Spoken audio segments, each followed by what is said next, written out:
আওয়ামী সরকারের পতনের পর থেকেই আলোচনার কেন্দ্রবিন্দুতে পরিণত হয় দেশের ভিতর বিভিন্ন খাতে ভারতীয় নাগরিকদের চাকরির বিষয়টি।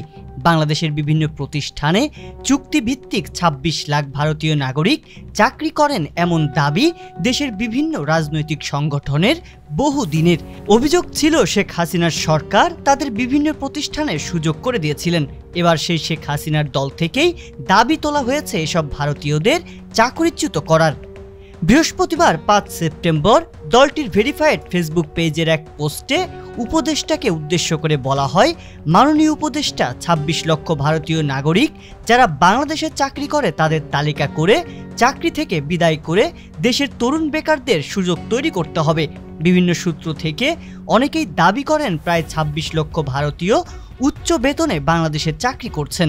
প্রশ্ন উঠতে থাকে, দেশের শিক্ষিত বেকার ২৬,৪০,০০০, সেখানে ২৬ লাখ ভারতীয় কিভাবে উচ্চ বেতনে চাকরি করেন?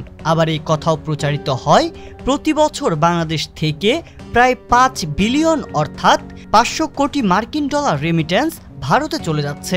রেমিট্যান্স আয়ে ভারতের চতুর্থ বড় উৎস বাংলাদেশ। অবশ্য আওয়ামী লীগের ফেসবুক পোস্টের কমেন্টে উল্লেখ করা হয়েছে, ভারতীয়দের চাকরির খবর উপদেষ্টাই দিয়েছিলেন, সুতরাং ভারতীয়দের চাকরিচ্যুত করার কাজ তাকেই সম্পাদন করতে হবে। এটাই তরুণদের দাবি বলে মনে করে আওয়ামী লীগ। সামাজিক যোগাযোগ মাধ্যমে আওয়ামী লীগের এমন পোস্ট ঘিরে নেটিজেনদের মাঝে তৈরি হয়েছে মিশ্র প্রতিক্রিয়া। অনেকেই বলছেন বাংলাদেশের শিক্ষিত প্রজন্ম নিজ দেশে বেকার হয়ে ঘুরে আর ভারতীয়রা এদেশে উচ্চ বেতনে চাকরি করে।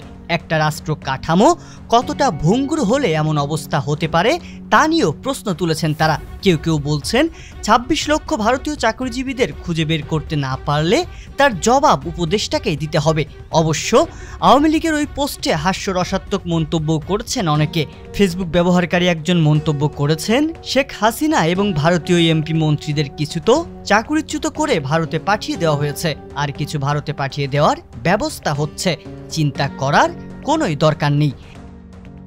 দেশের অভ্যন্তরে সাধারণ জনমনে ভারত বিদ্বেষী মনোভাব যখন বাড়ন্ত, তখন খবর এসেছে বাংলাদেশে নিযুক্ত ভারতীয় হাই কমিশনার প্রণয় ভার্মা বলেছেন, ভারতের বর্তমান সরকার বাংলাদেশ সরকারের সঙ্গে আন্তরিকভাবে কাজ করতে আগ্রহী। দুই দেশের মধ্যে চলমান প্রকল্পগুলো সুষ্ঠুভাবে চালিয়ে নিতে বাংলাদেশের সঙ্গে ভারত কাজ করতে আগ্রহী বলেও জানান তিনি। বুধবার ৪ সেপ্টেম্বর সচিবালয়ে বিদ্যুৎ, জ্বালানি ও খনিজ সম্পদ মন্ত্রণালয়ের উপদেষ্টা মোহাম্মদ ফাউজুল কবির খানের সঙ্গে বৈঠক করে এসব কথা বলেন ভারতীয় হাই কমিশনার প্রণয় ভার্মা। বৈঠকে ভারতীয় হাই কমিশনের আরও ৩ ঊর্ধ্বতন কর্মকর্তা অংশ নেন। তবে দেশের অভ্যন্তরে চলা রাজনৈতিক অস্থিরতার সময়ে হঠাৎ করে আওয়ামী লীগের এমন ফেসবুক পোস্ট বেশ কিছু প্রশ্ন রেখে যায়। অন্তর্বর্তী সরকারের উপদেষ্টাকে এক প্রকার চ্যালেঞ্জ ছুড়ে দিয়ে ভারতীয়দের চাকরিচ্যুত করার এমন দাবি আওয়ামী লীগের রাজনীতির নতুন কোনো কৌশল হতে পারে বলে মনে করছেন রাজনৈতিক বিশেষজ্ঞরা। সংবাদ, ফিচার ও অনুষ্ঠানের জন্য ভিজিট করুন সংবাদ প্রকাশের ওয়েবসাইট এবং যুক্ত থাকুন ফেসবুক পেজ ও ইউটিউব চ্যানেলের সঙ্গে।